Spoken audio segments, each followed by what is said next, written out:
Iran's supreme leader has been killed. Tehran has retaliated. Let's do a little bit better. Let's be a little bit more careful with who we keep linking, okay? With missile attacks on Israel, neighboring countries, and U.S. military bases in the region.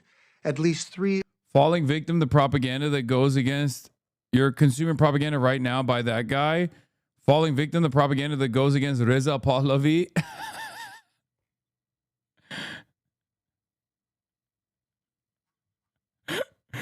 Yeah, well, here, I'm watching the pro-Reza Pahlavi propaganda. Let's take a look. American service members have been killed. Scott Pelley is in Paris following events, including what... Reza Pahlavi didn't even fucking say a single thing about the 100+ schoolgirls that Israel and America slaughtered, only to then come out and be like, oh, the 6 beautiful soldiers that died, or the 6 beautiful soldiers that were killed. That makes me so sad. I'm so apologetic about the beautiful American soldiers that were killed. It's crazy. It's crazy. What could be next for Iran? Tonight, the most prominent member of the Iranian opposition says he believes... Did I miss it, or did John Kirikow sincerely talk about how Reza Pahlavi didn't want to go on Patrick Bet David and therefore he is rendered ineligible for leadership roles in Iran?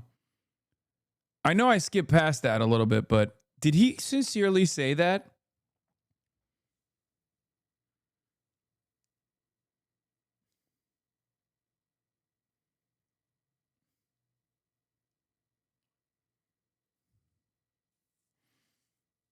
Maybe he's not CIA, actually. No, honestly, I don't think he's CIA any longer. This is the most... I'm gonna be honest with you. This is the most, like, there is no shot that motherfucker is still CIA for saying stuff like that. This is... The Iranian regime is collapsing. He said we need to move away from his government. Do you want him to stop because of war casualties? Ugh, I respect you less than... I respect you. My respect for you is non-existent, okay? Like, if I stepped in dog shit, I would have more respect.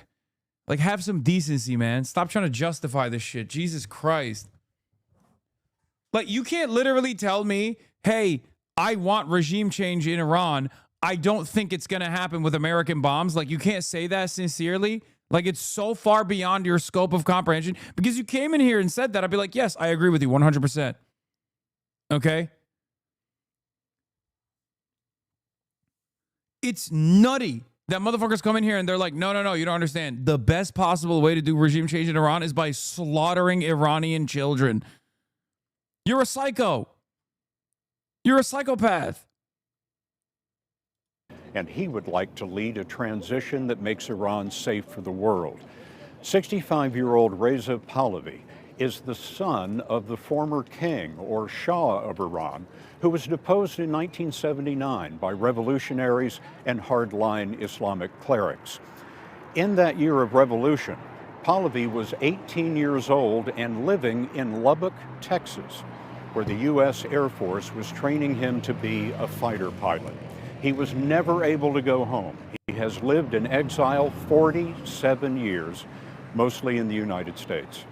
But tonight, he's in Paris, where we asked him if he wants to be king, what Iran's policy should be toward Israel and nuclear weapons.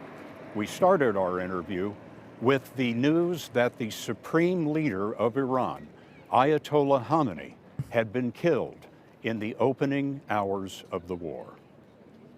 It is definitely a sort of earth-shattering event in the sense that when people identify the entire monstrosity of a regime that is depicted ultimately. King equals bringing democracy to Iran. Guys, don't ask questions like that, okay? Don't. Yes, it doesn't make sense. Does it even have to make sense at this point? Does it even have to make sense at this point? No, it doesn't. Just shut the fuck up. Just shut the fuck up and let Israel dominate the fucking region and also this country's foreign policy as it pertains to the Middle East. Okay? How about that? By the chief monster of these monsters. When he's gone, the minute such a personality disappears, it's like elation. It was like, oh my God, it has finally occurred. Maybe this is it. This is our chance now. You call him a monster. What do you mean? Well, I mean, ever since this regime has taken over, how many Iranians' lives have been lost? I don't think you can have an example of such level of atrocity ever in the history of Iran, or at least contemporary Iran. Now thinking more in deep, I don't even care about your opinion on Iran leader. You are not even being invited to Patrick Bet David. True. Patrick Bet David, he has avoided having me on because he's worried I should be the leader of Iran. Okay, that's why he's worried. Has occurred under this regime. And this is all because of Ali Khamenei's insistence and persistence to keep himself and his mafia regime in power at the expense of the Iranian people. I don't know how else can you depict it other than being true monsters in the real sense of the word. This past January, Iranians poured into the streets. Pahlavi urged them on, and hundreds of thousands marched. The regime gunned down an estimated 20,000 citizens. The massacre was a prelude to war. This is video overnight after the announcement of the death of the Ayatollah in the city of Isfahan. What does that mean to you? That means that finally we are ready to go back to the streets, even though I've cautioned them that for now you better take care of your own safety and stay at home. The time will come to go back on the streets. But then again, you see that despite that, people still are brave enough to say, to hell with it. Because to us, it's liberation. To us, it's like a humanitarian intervention to protect lives that could otherwise be continued to be lost. It gives the Iranian people a real opportunity now when they see the end of this regime that was always bound to collapse, whether there was an intervention or not. I want to make sure your audience understand that we were prepared to fight the fight. There was too much blood between us and this regime. We were committed to fight regardless of outside intervention. It sounded like Kurakow's critique was that this dude isn't even performing his role as an Israeli asset well. Like the dude is taking the paychecks, but not even advocating for his leadership implementation aggressively enough. Yes, there's also like no day after plan at all. There's no real mobilization on the ground. There's no real plan. Like normally, if you really want to be the fucking leader of a country with 93 million people, you should have at least thought about like what you're going to do.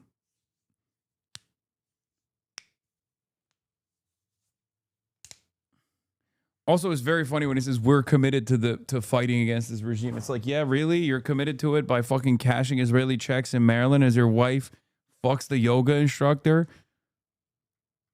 Incredible. They're thanking President Trump for actually standing on his word and acting upon his word. Do you actually believe this regime could fall after almost 50 years? Of course. Prince Reza Pahlavi told us he wants to lead Iran in a transition to democracy. You don't want to be king? I'm not running for office. I'm not. Are you saying in this interview that you wouldn't lead Iran? That's a different thing. They trust me as the transitional leader, not as the future king or future president or future whatever. I'm totally focused on my mission in life, which is let me bring the country to a point that they can make that free choice. That will be enough for me having said mission accomplished. You imagine peace with Israel? Of course. In modern history, Iran actually gave refuge to Jews that were escaping the Nazis during the Second World War, giving them refuge and sanctuary in Iran. The strategic importance of having a... Yeah, I mean, this part is not wrong. Yes. And also, Iran, much like the rest of the region, was a safe haven for the longest time for Jews. This part is also true. There's still Jews living in Iran as well, approximately 10,000 of them. And they're Iranian. They even serve, sometimes they serve in the Iranian military. Partnership with Israel is critical. What are the principles on which you would build a new Iran?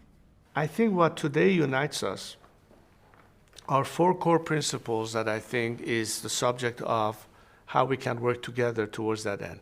Number one is Iran's territorial integrity.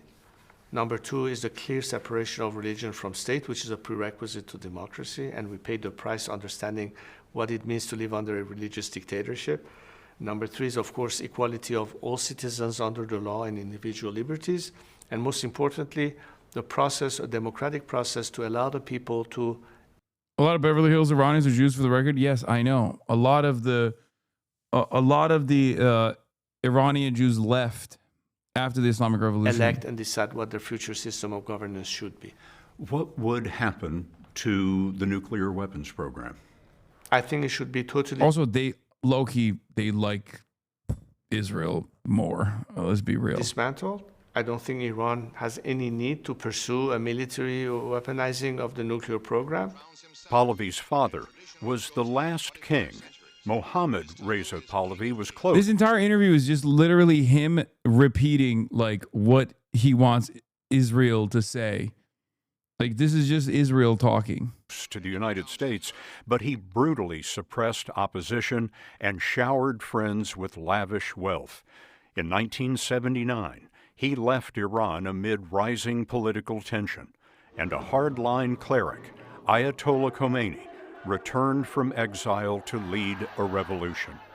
Iranians blamed the U.S. for supporting the king, and revolutionaries overran the U.S. embassy in Tehran and held 52 American... Yeah, I wonder why they... I wonder why. ...hostage for 444 days. Your father's reign is remembered for repression and opulent wealth. And I wonder why you believe the people would welcome you now. Well, that's perhaps one narrative. But when you look at a lot of people who were at the time living that era, they were telling me, you know what? We recognize where we were and where we are now. And today we want to be with you. We support you. We back you. And there were people who were in those... Yeah, yes. Back then, we were fucking ripping your fingernails for speaking out against the Shah, but this time is different. So-called prisons that were notorious or repressive or whatever you call, they were in prison under the previous regime. People were killed in your father's regime. Look, my father left Iran voluntarily to avoid bloodshed. And he said... Yeah. Whose bloodshed? He said, I'm a king. A king doesn't build his throne on the blood of his own people. If the nation today wants me out, I would leave. I will not turn my guns on them. You have been out of the country for nearly 50 years. Why would the people want you? If they thought that was an issue, I don't think they'll be calling my name by the millions on the streets of Iran. I think that part of the reason people trust me only is because they cannot associate me in any way or form to the revolution or to be part of this regime. The very same people who today are in the streets, all the young kids that are getting shot and massacred by this regime, are a generation that turns to their parents and tell them, what the hell were you thinking? What was that madness to think that this Khomeini character is going to be our solution and our path to freedom? And look at where we are now. But from the day I left, I never left Iran. Iran had been on my mind every single year of my life, when I wake up in the morning, the first thing that is in my mind is Iran. Pahlavi told us he is in touch with the Trump administration and members of Congress. What is your message to President Trump? My message to President Trump is that I'm here to echo and join millions of my compatriots inside and outside of Iran to thank him for having done and having the courage to do what is not easy, but intervene. And he will go down in the annals of Iranian history as the most celebrated foreign leader that changed the ball game and changed the world as a result. In January... Dude, CBS News is so fucking Trump cucked. Come on, man. No response to that. Yeah, Trump is gonna be remembered in the annals of history as the great liberator. Really? You got no statements on that one? Just moving right past it, huh? President Trump said this about you, quote, "He seems very nice, but I don't know how he'd play within his own country. I don't know whether or not his country would accept his leadership." And certainly, this is the funniest part about this is that like Trump has an eye for people who he can at least manipulate, but also has like a popular base of support. certainly if they would, that would be fine with me. You don't seem to have President Trump's wholehearted support. What is this? Well, first of all, I don't think that somebody in my position will ever expect to have an official endorsement of a foreign government or a foreign leader. What I do know now is that millions of Iranians inside Iran and outside of Iran are calling my name. They recognize in me the person uniquely placed to play a role of transitional leadership. Not running for office, because that's not what I'm doing, but to be a bridge to that destiny. Unrest has been building for months. Last June, U.S. and Israeli forces attacked Iran's nuclear facilities. And in 2022, one of the largest uprisings in the nearly 50-year history of the regime erupted. Iran's morality police arrested a 22-year-old woman, accusing her of failing to cover her hair. She was killed in custody, and crowds moved into the streets to demand an end to the regime. Security forces killed more than 500, arrested 22,000, and blacked out the internet. Much of the population has been seething right through today. When you see the courage on the streets that we're witnessing now, I wonder how that moves you. I think it's the ultimate definition of heroism. Do you remember that lone Chinese student in Tiananmen Square standing in front of that tank? I remember that image. Let me give you another visual that has been going viral on the cyberspace. That firefighter who was carrying a wounded person that was shot on the streets just a few weeks ago, and they shot him to death. That image, exemplified that.